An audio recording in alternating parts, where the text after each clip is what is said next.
26 November 1949 हा भारताच्या इतिहासातील अत्यंत महत्त्वाचा दिवस मानला जातो, कारण या दिवशी भारताचे संविधान अंतिम रूपाने स्वीकारले गेले. दीर्घकाळ चाललेल्या संविधान निर्मिती प्रक्रियेनंतर संविधान सभेने हा ऐतिहासिक दस्तऐवज पारित केला. डॉ. बाबासाहेब आंबेडकर यांच्या अध्यक्षतेखाली मसुदा समितीने जगातील सर्वात मोठ्या आणि समावेशक संविधानाची निर्मिती केली. या दिवशी भारतीय लोकशाहीची पायाभरणी अधिक भक्कम झाली आणि स्वातंत्र्यानंतर देशाच्या शासनाचा कायदेशीर मार्ग निश्चित झाला. संविधान स्वीकारल्यानंतर 26 जानेवारी 1950 रोजी ते राष्ट्र जीवनात पूर्णतः लागू झाले.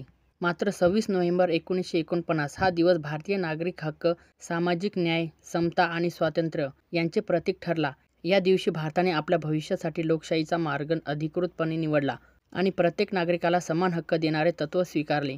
हा दिवस केवळ संविधान स्वीकारण्याचा नाही, तर नव्या भारताच्या निर्मितीचा आरंभ मानला जातो. आजही भारतात 26 नोव्हेंबर हा संविधान दिन म्हणून पाळला जातो आणि नागरिकांना आपल्या संविधानाच्या मूल्यांची जाणीव करून देणारा हा दिवस अत्यंत महत्त्वपूर्ण ठरतो.